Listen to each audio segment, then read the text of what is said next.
This is the Horse Radio Network.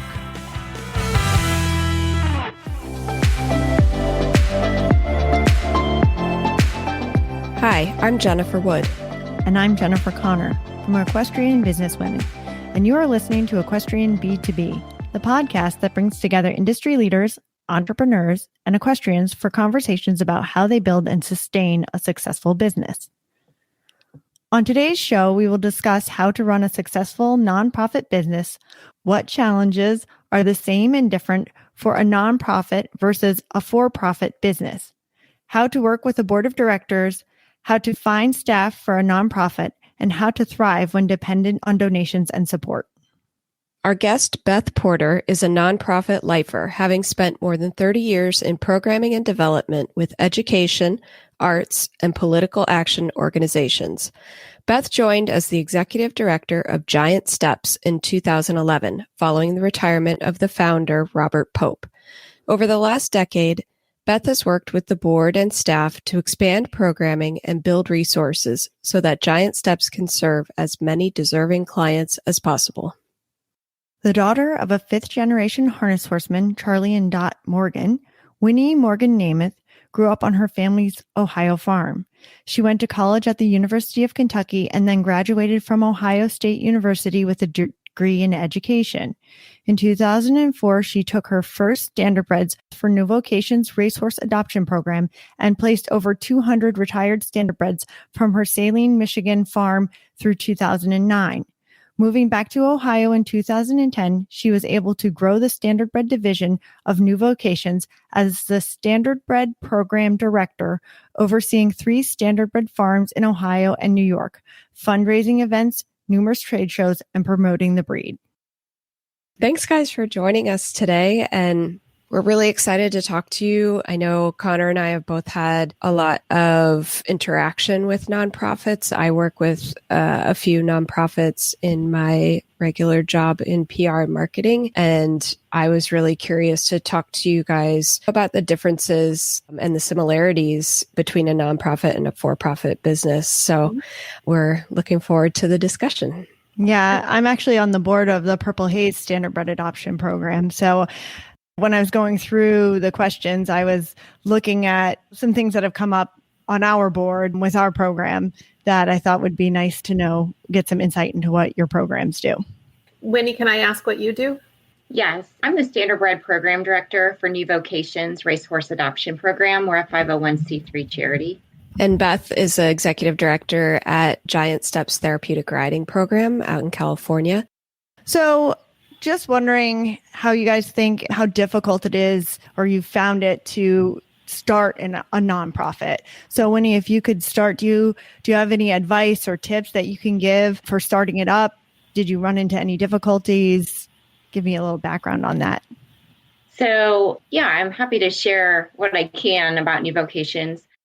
We were founded in 1992, and my mom, Dot Morgan, is the executive director and founder of New Vocations Racehorse Adoption Program. And we place retired standardbreds and thoroughbreds that are retiring off the track into approved new homes. And then we monitor those horses as well. They leave with a contract. So in terms of getting a nonprofit started, I get that question a lot. And over the years of working with New Vocations since I was a teenager and then watching it develop and us get our 501c3 status a few years after she started the organization, is you definitely need to run it as a business.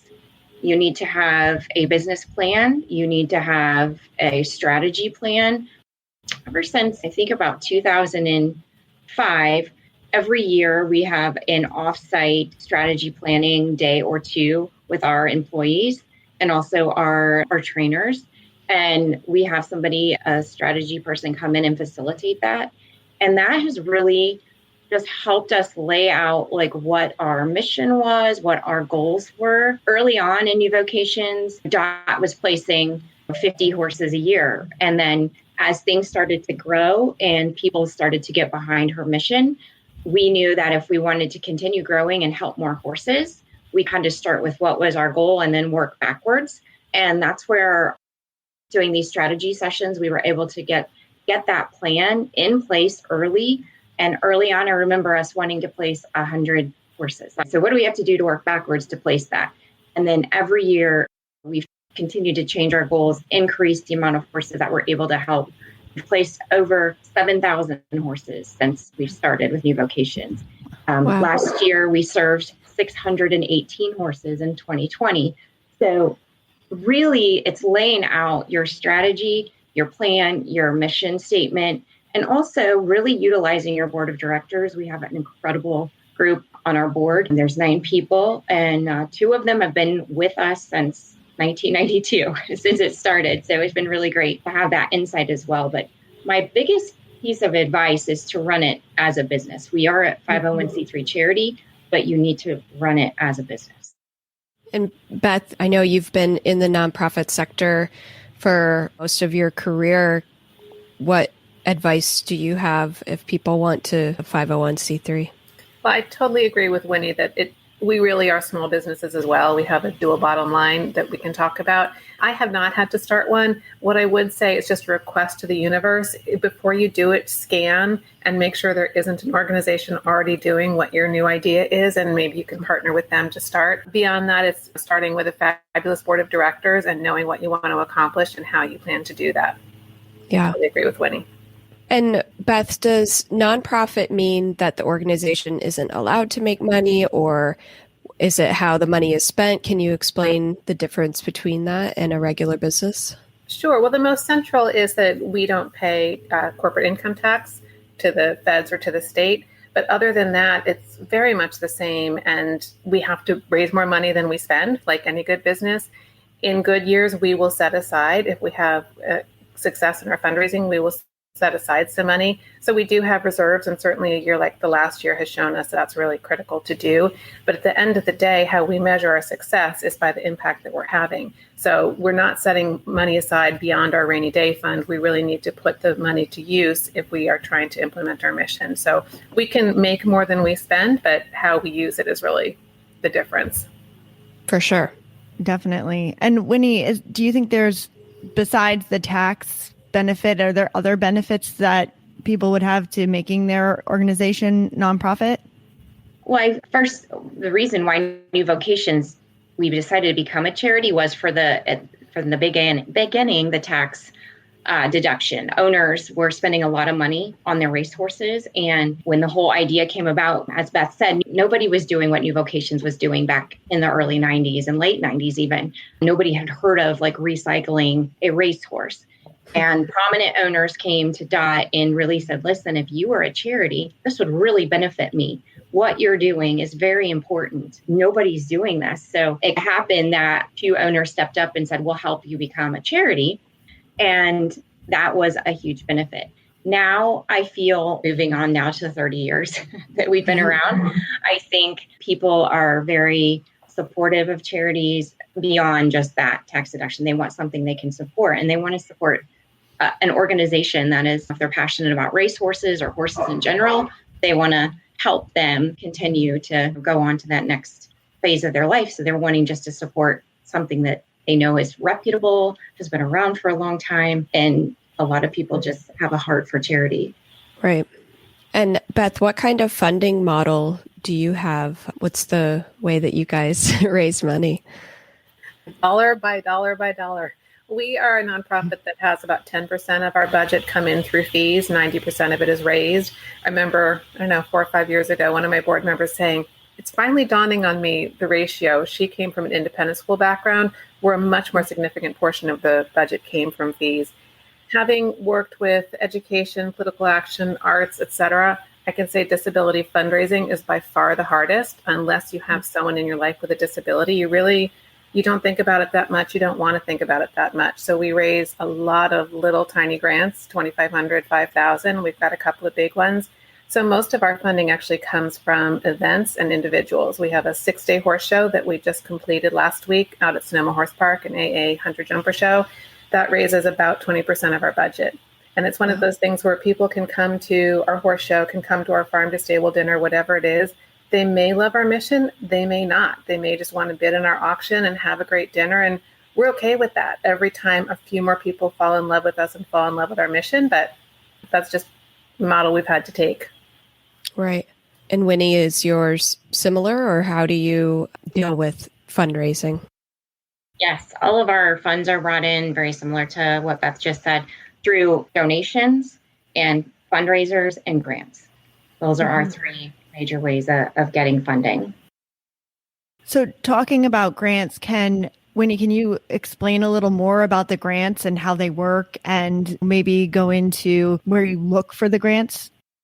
Sure. There's a few organizations that we partner with. A big one of ours is called the Right Horse Organization. We were one of their founding partners. They also partner with the ASPCA. So every year since they've started, they came to us to learn more about our model and how we work, but they are very instrumental in giving us grants. And like, for example, a grant through the Right Horse, what they like to see is how much money are you asking for and what are you going to do with those funds? And then we report back, this is what we did with the funding you gave us. That's how that grant works. And there's other grants out there. The ASPCA has one that is just for helping horses. So how many horses are you taking in? There's funding for that. And then we're partners with the Thoroughbred Transition Alliance and also the Standardbred Transition Alliance. And we apply for grants to those organizations, which are industry organizations, and they specifically are helping retired racehorses. And those are also major for us as well. And we also do a lot of big fundraisers throughout the year. We also have a horse show coming up in September in Aiken, South Carolina this year. That raises a significant part of our funding. And then we do smaller things where we're at racetracks and events selling our clothing, like the Rolex or the Little Brown Jug. That's a very small part, but it helps get our mission out to people. When they're wearing our clothing, people see that and they might ask about it. It's just a great way to advertise. Well, it sounds like the grants, it's difficult because they're spread all over the place. Do you find it hard to pick through and to get the grants? It can be. So I'm not the person doing the grants. That is usually the grant person. I help and assist with the numbers and our database and our spreadsheet of horses every year. But no, there are a lot out there. I really feel when the Right Horse came on board probably 6 years ago, they've been very instrumental in that they had the funding, but they wanted you to creatively come up with how to get it. Now that doesn't fund our whole year by any means, but it makes a significant, that really helped us. And really just looking at things and people wanting to support retired racehorses, adoptions, and a lot of it industry-wide, of course. With the pandemic, we did, for the first time ever, require a minimum $500 donation to come with every horse. That was huge because all of our fundraisers last year in person were canceled. And just by asking for that $500 to come in initially with every horse, and of course, some people gave more, it really helped our bottom line. It was great. Beth, do you have other areas that you can look for grants and funding because of the therapeutic part of it? Really, no. We are basically also grant writing. We write probably 50 or 60 grants each year, which range in size from $500 to $100,000. We just comb through all the guidelines, see where we can find some sort of match. We do serve a variety of disabilities. So one organization might only want to fund Down syndrome. Another might be interested in cerebral palsy. And really, I would say most of our money probably comes from family foundations, which is basically individuals. And the nice thing about family foundations is they don't tend to change their guidelines. So if they were interested in disabilities 10 years ago, they will still be interested in disabilities now. So that, I would say, is a more of an area of focus for us. We don't do any government grants. And because our classes are taught by certified riding instructors, not by hippotherapy providers, we don't get insurance reimbursement either. So it really is about just, as I say, kissing a lot of frogs to find my prince and princesses. Have you seen an increase in the industry of support and recognition and people wanting to help more, like maybe over the past 10, 15 years in both of your areas? Yes, it's been huge. It started, I will say, the thoroughbred industry was the leader in aftercare. Harness racing is really caught up and they have been fantastic just within the past 10 years. But early on, the thoroughbred industry embraced what was happening and having that industry support and people understanding when horses are done racing, they could be 4 or 5. They have a long life ahead of them. They don't need to be discarded. A lot of them were going to slaughter owners didn't even realize that was happening. Trainers would say, we're giving this horse to a family, they'll be fine. But because racehorses have a tattoo or a freeze brand, now a microchip, they're identifiable. And when you can identify them, then you can identify who used to own them or where they came from. And that stigma is not good for racing. And that really helped people understand why organizations like New Vocations and Purple Haze are very important. Right. And how about you, Beth? Same for us. Equine therapy is a loose term, but it's getting more coverage in the media. And I think a couple of, famous names have associated themselves with equine therapy. And hopefully most of our programming is for disabled kids and adults, but we do have some programming for folks with emotional challenges, which ranges from veterans with PTSD, victims of military sexual trauma, kids of incarcerated parents. And I think more and more mental health coverage is being put out into the universe and being treated as an injury, not as a stigma. So the more that happens, the better for us. And we have a wait list, and we will probably always have a wait list. So definitely there's demand for our services. As we're still on the financial aspect, is there a difference between a person who wants to donate and more of a sponsorship that comes in? And how do you work with sponsors or corporations who want to support you? I know, Beth, you have some corporate donors as well for your organization. We do. And the easiest way to explain it is if you're talking with a corporation and you're talking with the marketing department, that's probably a sponsorship. If you're talking with the philanthropy department, that's probably a donation. In reality, if they're getting benefits back, whether it's tickets to the fundraise, PA announcements, logos, what have you, that has value, and they are meant to deduct the value of those benefits from the sponsorship. So if they gave you $10,000 and received $4,000 in benefits, only $6,000 of that is truly tax deductible. So in our horse show, I would say half of our sponsors are just doing it as this is the way they give their money to us each year, and we don't really give them much in the way of benefits. And then there are some who are really associated with the horse world and want their name out there. They want the impressions. They want to know, how many people you have on your Instagram, and that's really a sponsorship. Yeah. And Winnie, how do you find corporate sponsors to help your organization? Well, we reach out a lot to, again, the industry. So anybody that is connected with harness racing, thoroughbred racing, a majority of the support is coming from owners. And a lot of owners own companies. So their company might want to sponsor a part of our horse show, or we have different levels of sponsorships for our horse show. And we have a lot of support from the industry, whether it be their businesses or companies they own that want to support that way. Great. And how do you guys handle your horse donations? Beth, do you guys take donations of horses for your program?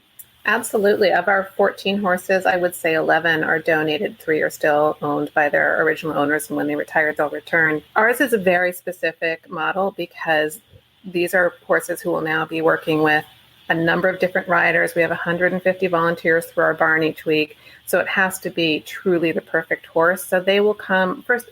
Our instructors will go out and they'll get on the back of the horse and maybe wave their arms a little bit, maybe have some verbal outbursts. We'll surround the horse because for our maximum support riders, the horse will have both a leader and 2 sidewalkers. Not all horses love that, etc. So we'll do just a baseline test at the horse's own property. Then they'll come to our barn for 3 to 6 months to try out and see if they like it. First, they'll just settle into the barn, figure out who their turnout buddy is, what have you. Then they'll go in a class without a mounted rider. Then they'll go probably with an instructor as a mounted rider. And then they'll finally be working with an actual client. And of the horses who don't work out, I would say roughly half the time it's because they don't enjoy the work. They don't enjoy having an unbalanced rider. They really were a one-girl pony, and that's what they want. And the other half of the time, they just don't love that many people in the barn. They're being handled by a different set of volunteers every day, and that's not every horse's dream. But we've got some good ones, and they're all on their second or third career. One was a police horse, one was a dressage, one was a hunter jumper, one was a lesson horse. They're all in their 20s, so they've been. They're such special horses in those programs, aren't they? They're just bomb-proof. They are. I have a friend who donated her standardbred to one, and he's thrived in it. People love him. Yeah, they're very social, the ones who like therapeutic work. Yeah. Do you get a lot of people looking to donate their horses to your program?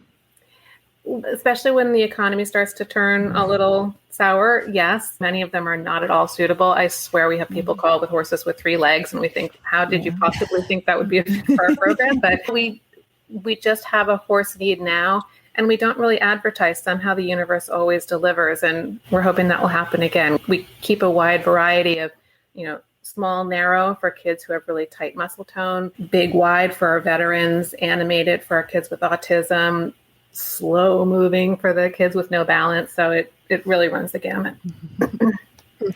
And Winnie, I know you mentioned that you guys were having a fee to donate horses over the past year. Is that something that you're going to continue to do? Do you have a lot of horses coming in and out of the program? What's your horse donation like? So our whole model is that we're a service to horsemen, and we're able to take their horses when they're retiring from the racetrack. So we typically always have a waiting list for both thoroughbred and standardbreds. We have 7 facilities right now where we can take horses. If they're able to send a donation, we ask that they do, just because a lot of people don't realize that we pay a day rate and we pay a training rate. So the service that we're providing, we have to pay for. It's not free, but we have not had a shortage of horses. And as I said, we do have a waiting list of horses. And our specific guidelines are as if they are of a racing age. So I'll just speak on the standardbreds. We prefer if they've raced within the past year and a half and under the age of 15. When we were low on horses because we were getting them adopted so quickly last year, I did step out of my comfort zone and take some older horses just because I had room to. And that worked nicely. They stay a little longer, but now I'm able to take horses that are rehabbing, but that have been racing. So that's where our mission has always been. Stay tuned to hear more after these words from our advertiser. Being an equestrian means being outside all year round. Whether you're an accomplished competitor or a weekend warrior, the same constant remains. You need clothing that works as hard as you do. This is why we created Redding Oat, our one-of-a-kind pieces, from acclaimed outerwear to our new schooling collection available this fall. Make it simple for you to stay comfortable and organized no matter the weather or circumstance. Shop Redding Oat at www.reddingoatequestrian.com. Kind of looking at your organizations and you both have boards. How do you find people to be on a board? What kind of people work well to be on the board of a nonprofit? And Winnie, maybe you could start. Okay. Our board has a good variety of people. We have a prominent equine lawyer from Lexington. We have an Ohio state representative that's been on our board since the beginning. We have a veterinarian on our board. So being that we are a racehorse program, just people that understand the racing industry. We have a racing secretary. We have a TVG commentator on our board. So again, they're very well versed in the racing industry, and they understand horse racing. And we have a good mix of both standardbred and thoroughbred people on our board. And Beth, how about you? Fairly similar. In theory, we have board members for 6 years. They have 2 3-year terms. Not everyone does 2 terms, but typically they do. So we try to be very intentional about what the needs are for the next 6 years for our organization. As Winnie said, you have to have a plan and be working the plan. So we'll always have some financial types. We'll always have a lawyer. We'll always have some marketing types. And then it really varies depending on what we're working on. In the coming few years, we're trying to add a second location. So that will obviously change the dynamic of our board and the profile of who we want on our board. And then alongside that, we also have started an advisory board. So if it's someone who maybe is too busy for our board or really has an area of specialization that we won't need day in, day out for 6 years, we might ask them to join the advisory board. And we've had people go both ways, from the advisory board to board and from the board to the advisory board. It's a variety. We obviously have a lot of horse people, but then we also have people who are parents in the program and know the disability side and are really excited to learn more about the horse side. So it's a nice variety, and I've been very lucky. Giant Steps has a great board. And Beth, who makes most of the day-to-day decisions? Is it the board or is it the executive director? Definitely the executive director, at least in a well-run nonprofit. The board sets the direction and they select, hire, and if necessary, fire the executive director. But then it's really up to them to empower the team, the staff in total, to execute against the plan. And if they want to be helper bees, that's great, but it has to be a helper bee in a meaningful way. If they want to come and get auction lots for my auction, have at it. But if they want to micromanage my books, that won't work as well. And Wendy, how about? It's definitely the same. So our executive director, Dot Morgan, is in charge, and then I'm the standardbred program director, and then Anna Ford is the thoroughbred. So between the three of us, we're making the day-to-day decisions for the organization. Our board knows where we're going, what we're doing, our books at all times. They know our direction. We meet 4 times a year, and we also have small meetings with them about once a month, just giving them updates as to what we're doing. And Winnie, how many staff members do you employ in the organization, and what are the different requirements that you need? It's not a specialized type of company. So how do you figure out what types of positions there are? So that's kind of been trial and error over the years. Right now, we have 8 employees that work for our new vocations, 3 of them being Dot, Anna, and myself. And then we have an office manager that is in our main office in Lexington, Kentucky. We have our own farm there. So that's staffed with a trainer and trainers are contract workers, but we also have the stall cleaners that are from there. We're currently searching for a fundraising specialist to help us with our fundraising and kind of donor relations. That job is currently posted on our website. We have a full-time bookkeeper. She's in every day. So she's always doing the book work and paying invoices and such like that. We have a person that strictly does our application for people wanting to adopt the horses. So those applications have to get approved. I oversee that, but just like last year, we had over 1,500 people applying for horses.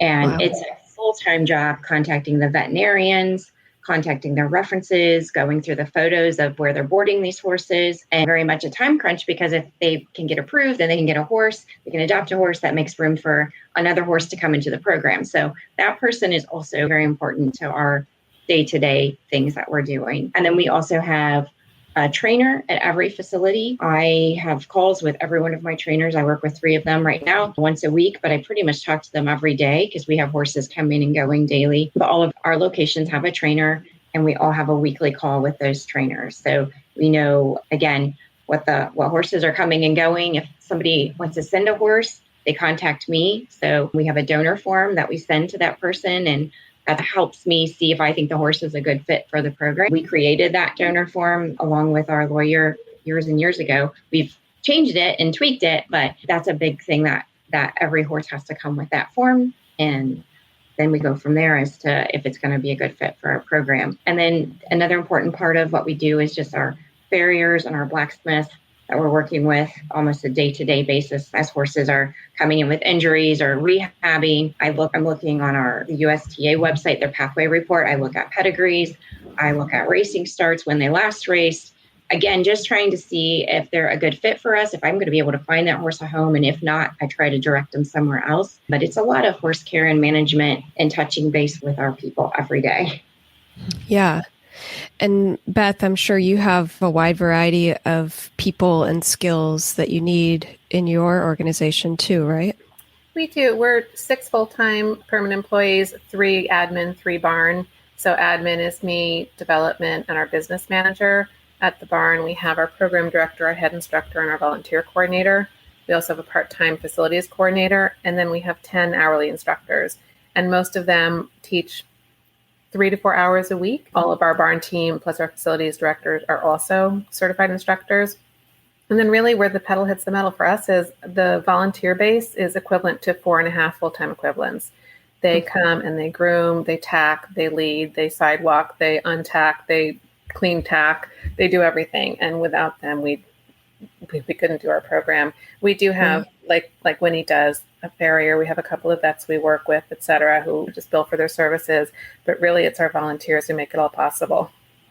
How do you recruit the volunteers? We recruit them constantly. We have a few different profiles. We definitely have the people who've been with us for 10 years. They love the program. They come for 2 hours every Wednesday, whatever it might be. They're either retirees or they have a flexible work schedule where this is just their passion area. Maybe they used to have a horse, they don't anymore, and this is their horse time.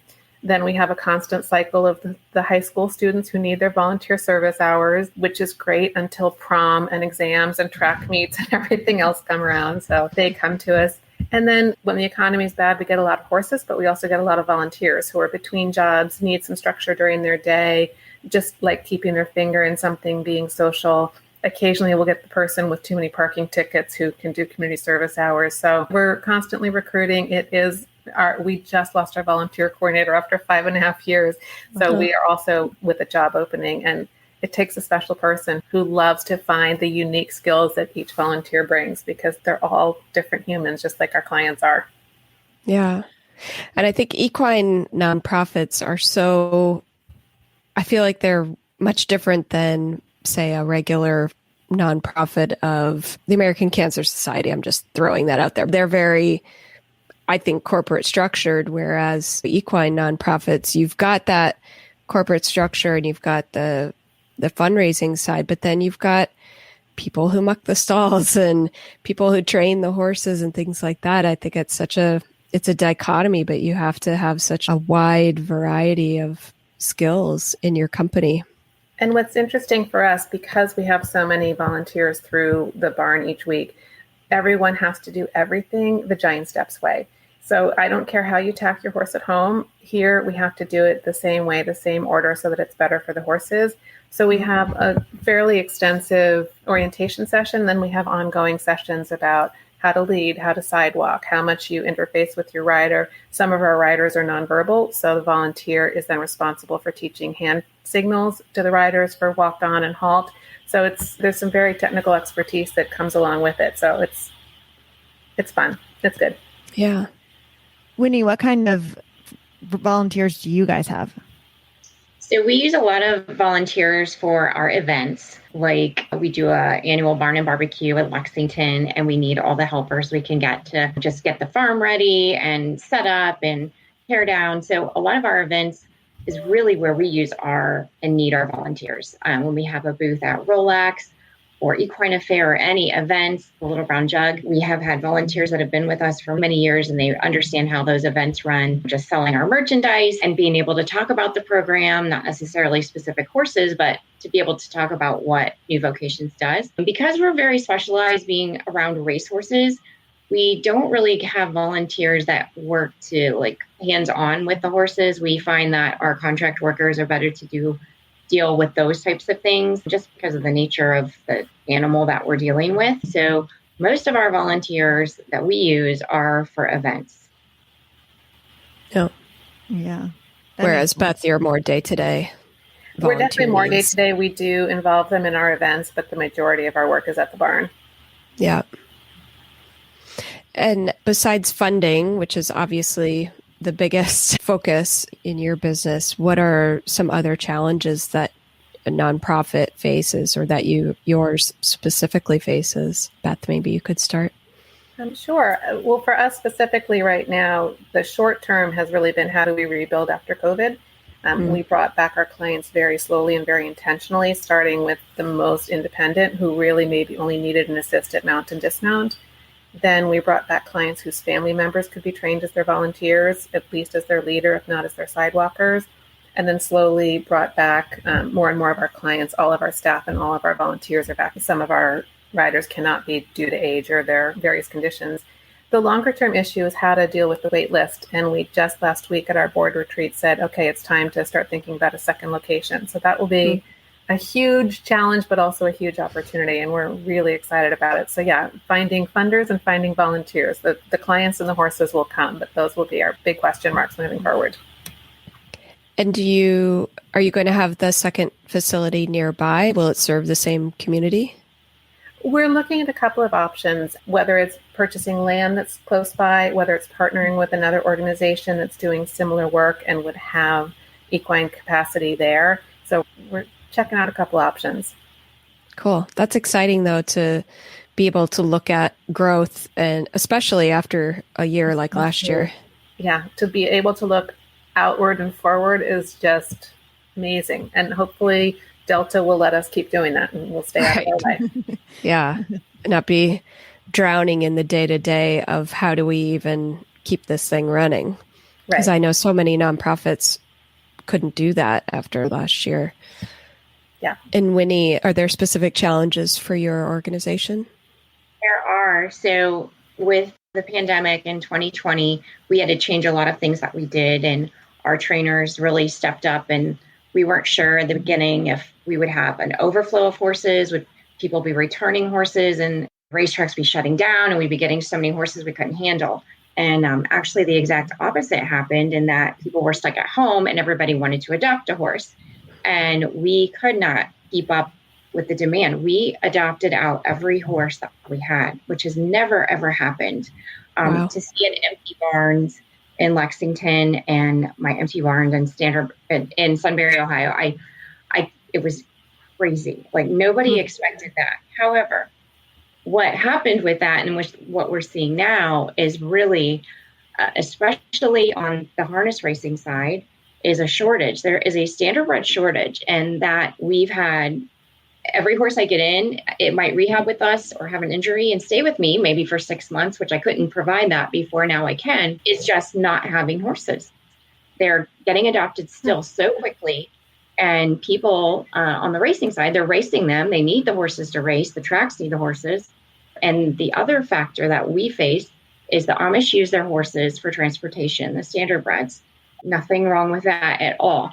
But because they are coming in and paying $10,000, $15,000, $20,000 plus for a horse that might have been donated to our program, that's really affecting the quality of horse that we're getting, and the no horses. Like, trainers don't have horses to send. Owners needed the money because of the pandemic, so they sold the horse versus donating the horse.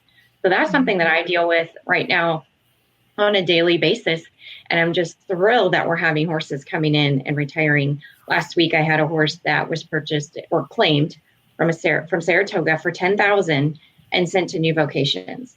That is huge. I couldn't believe that, because that horse is definitely worth the $10,000 if they were to be sold. So being that states like Michigan and Illinois have shut down racing in terms of all their tracks went away, that cut the breeding farms. So those, maybe they were registering 100 to 200 foals a year. That's like 500 horses that we don't have right now. So in the standardbred breed, and with the aftercare being what it is now, there's very few horses that are really going to slaughter, because we can take some horses. They do have to fit the model, but that has changed drastically. And right now there's a shortage, and it's a struggle for me. Okay. Wow. And would you say you have like a specific marketing strategy that you're using to get the word out there, to get these horses moved, to get your message across? So just in May, we did 4 public service announcement commercials at our farm in Lexington that are standardbred specific and thoroughbred specific.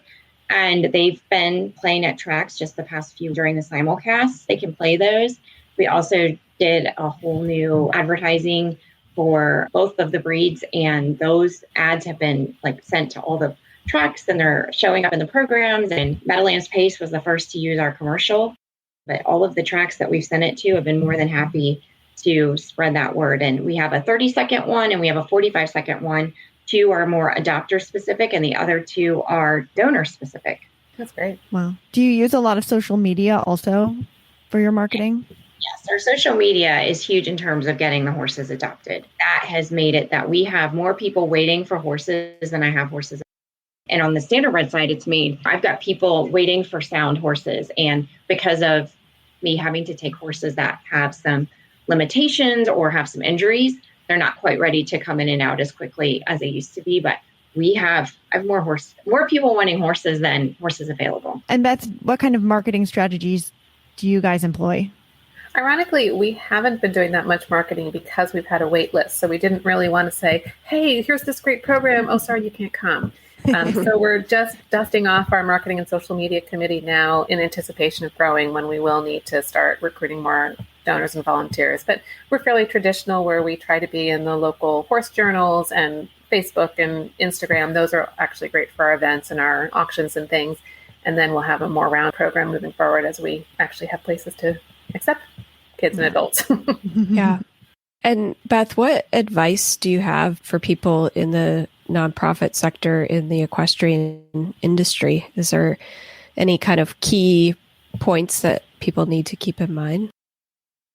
Certainly a conversation that's been going around a lot in the last year is just taking care of yourself. We were juggling so many balls in the best of times. Last year was not the best of times. It was hard to take PTO because you weren't going anywhere. And finally, I sent a meme to my staff and it said, if I didn't create it, if Simone Biles can quit the Olympics, you can schedule some PTO. And so I would say really make a plan to take care of yourself, because if you're not at your best, then no one else around you is. Right. And Winnie, is there anything that you would tell people working in the nonprofit sector? Is your question more like to start a nonprofit or people working? No. Yeah, just more like being in it and what to keep top of mind knowing they're in a nonprofit business. One of the things that I think people need to remember is that it is a charity and the reason why you're doing what you're doing. But like Beth pointed out, like the hours are like I could work 24/7 and my trainers work that hard. The horses are in situations that they need picked up right away. Or on the other side is our adopters are very demanding. In terms of just sending an email, they want a response right away. If they don't get a response within an hour, they might blow up our social media that they're not getting a response. So that has been really huge and something I didn't think would happen. But with people at home and during the pandemic, they are expecting immediate, like they want to talk to you now when they want to talk to you about this horse, especially if we post a gray horse. Everybody wants and they want you now. The unicorn. They want it. I think I've probably messaged Winnie a bunch of times over gray horses. Did you get any of them? No, I haven't yet. Unicorn. No. Unicorn. She's stuck with bays. Yeah. There you go. So for each of you, can you tell us and our listeners how we can help? Like, what's the best way for people to help and what you need? So Beth, can you start? Give a little pitch? Sure. I will speak on behalf of every therapeutic riding program across the country. We always need volunteers. And if you have $25 to send in, we need that too. Those would be the two things that universally, I think any PATH center would say, yeah, hey, we need that. Okay. And Winnie, how about you guys? I would say is that people keep in mind, we're very pro racing and horse racing is not bad. There's so many wonderful people in the industry. They are professionals. They love their horses. These horses have been treated much just like royalty, just looking at what they're paying per month to have a horse in training. They're not throwaways. And I think it's just important that we stay pro racing and that aftercare is just another part of the industry. And if you can help a racehorse you want to need, please let us know. Or even at your racetrack, watch and see the professionals that are there, because they're professionals and they truly are horse lovers. And we're all doing this for the same thing, to help the horse. Great. We have some rapid fire questions that we ask all of our guests at the end of each episode. Beth, well, I'll have you start. So what is one action that women can take to make a big difference in their lives? I'm not sure if this is in their lives, but for me, each day I pick the 3 things that I'm getting done that day, no matter what. And I find that if I bang them out first thing in the morning, I'm less stressed for the rest of the day. So I throw that out to anyone who can make use of it. And Winnie, how about you? Mine is just gratitude. I really try to think about at least one thing or write it down that I'm grateful for each day. That's great. And Winnie, what's the best habit that keeps you motivated? It's really just the horses. I love horses. I've grown up with them. It's all I've ever known. I'm a 6th generation harness horse person. So it's my life, whether it's my daughter's show or with the racehorses or going to the races. It's truly the horse. Yeah. And Beth, what's the best habit that keeps you motivated? I'm not sure it's a habit per se, but when you hear the stories of our clients and their families and what they have to do on a day in, day out basis, my life looks pretty darn easy. Right. Yeah, a little perspective helps. A lot of perspective is provided between stuff, yes. And the last question is, what is your favorite equine movie? Well, we're in horse racing. Seabiscuit, I always love a good underdog story. And my favorite part is all his little companion animals that had to travel with him. That's all. Yes. That's what we're all about at Giant Steps. And Winnie, how about yours? Secretariat. Another. The Star. Yep. Yep. Good movie. Well, we love talking to you guys about what you do and learning more about the nonprofit sector. I think our podcast is in the name, it's business to business, but nonprofit is a business itself. So I think there's a lot of people who will gain a lot from listening to you guys and hearing how you handle it and how you work through things just as any normal business does. So we really appreciate the time and coming on and talking with us. Beth, why don't you give us your info? Sure, just www.giantstepsriding.org. And Winnie, what's yours? Ours is newvocations.org. You can find us on Facebook, Twitter, Instagram. And thanks for having me on. I really appreciate it. Yeah. Thanks so us much. too. Thanks, guys. Yeah, thanks so much. That was great. It was really fun. Thank you. What I found really interesting talking to these two ladies today was how similar the nonprofit sector really is to running a real business. Yeah, I loved Winnie was talking about at the beginning how to get started and how they have a mission statement. They have a strategic plan. They're running everything just as a regular for-profit business does. And while some of the challenges are different, like with fundraising and finding volunteers, the core work of the business is the same. Yeah. When we went through it and we were talking about their funding models, well, that's different. They still made the point that you really have to, it has to be successful, right? You want to bring in more money than what you're spending. Yeah. So I see where the funding models might be a little bit different, but still we want to do that for our businesses. They still have marketing plans. They're still using social media. They're still have staff. They have paid staff, and it's like important, the staff that they have. Right. And there's plenty of for-profit businesses that are run by board of directors as well. And I think learning how to utilize those people to the best of your advantage, those are the nonprofits that are the most successful, that have the right types of people to help the business succeed.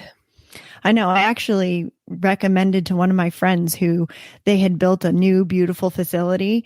And I said to her, I know you guys have your instructor and your trainer, and you have your person who's doing marketing and the bookkeepers and the owner of the farm.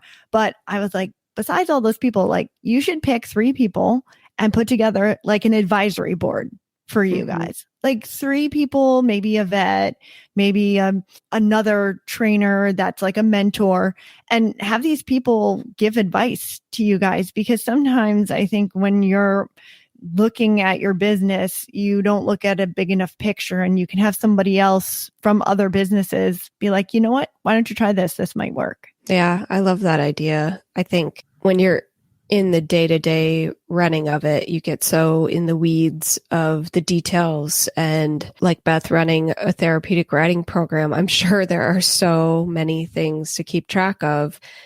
Sometimes for any business leader, it's hard to slow down and take the time to look at the bigger picture and put that 5-year or 10-year plan in place of where you want to be and how you're going to grow to get there. And I think that's where a board, or like you said, an advisory group could really help. Oh, absolutely. I really do think that more barns, even small barns, should think about that, because it will hold them to it, right? Hold them to making the 5-year plan, making the 10-year plan. Sometimes when you have somebody that, I don't even know if it's necessarily answering to them, but like you have it in your head that you have to do something, then you're going to hold yourself accountable. And it's somebody checking in with you and saying, where are you now? It's been a year. Have you done any of these steps that we discussed? I think that's a great idea for a business of any kind and any size, is to have those outside advisors to keep you on track. Yeah. And also one point that I know Beth made was the paid time off. Like those people might be the people that say to you, hey, you need to take a break. Yeah. And remind them of that. Because if you're the business owner or the leader, you're the one who's still putting everything else into it. You're the one putting all your time into it. You're the one working at night because you don't want to stress your employees, or you want to make sure your employees can have time off. But yeah, I think that's really important, especially after COVID and the year that we've had and how stressful it's been. I think now more than ever, we need to recognize that. So that's something I'm working on for sure. Oh, yeah. And I feel like the barn was a lot of places where people put their heads down, buried themselves into their barn because there wasn't anything else they could do. There was a period of time when other people weren't allowed at the barn. And so I do think that some of us overworked ourselves in the barn. Right. I see it with my parents. Guys, take a break. Yeah. Well, that was a great talk. And I'm really glad we branched out a little to talk to leaders in nonprofits. And I hope that people got something out of it as well. Find the links to today's guest and the show notes at www.eqbusinesswomen.com. Out twice a month on the 1st and 15th. You can also follow us on Facebook and Instagram at Equestrian Businesswomen and EQ Businesswomen. Find Equestrian B2B podcast wherever you get your podcasts, and be sure to follow, subscribe, and leave a review. You can have all 20 plus shows of the Horse Radio Network with you wherever you go with our free app for iPhone and Android. Go to your app store and search Horse Radio Network. Now, go find a way to help.